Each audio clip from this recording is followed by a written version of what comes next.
Welcome to the Banker Lamp. Please enjoy the video. You start by launching Kontakt Player and Logic Pro X. Make sure Kontakt is authorized so libraries load reliably. Open Logic and enable audio units and preferences because Logic uses O for Kontakt. Create a new software instrument track, then insert Kontakt Player as the instrument plugin. This loads Kontakt's interface inside Logic. Once done, choose a Kontakt instrument patch and set its audio output. Doing these steps first prevents routing issues later and gets you ready to map MIDI quickly. Next, you configure MIDI input and audio output so everything records and monitors cleanly. Arm the Logic track and choose your MIDI controller as input. This ensures notes reach Kontakt.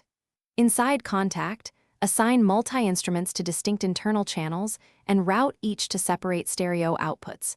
That gives you individual mixing control.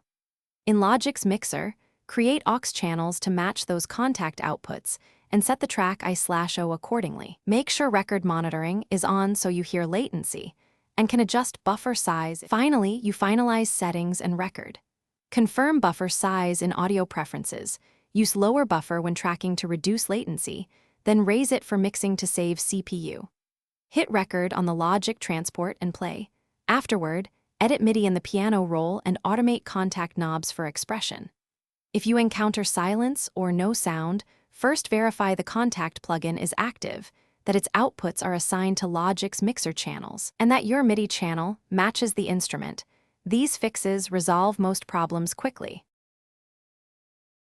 Thanks for watching. If this was helpful, leave a like and consider subscribing. See you next time.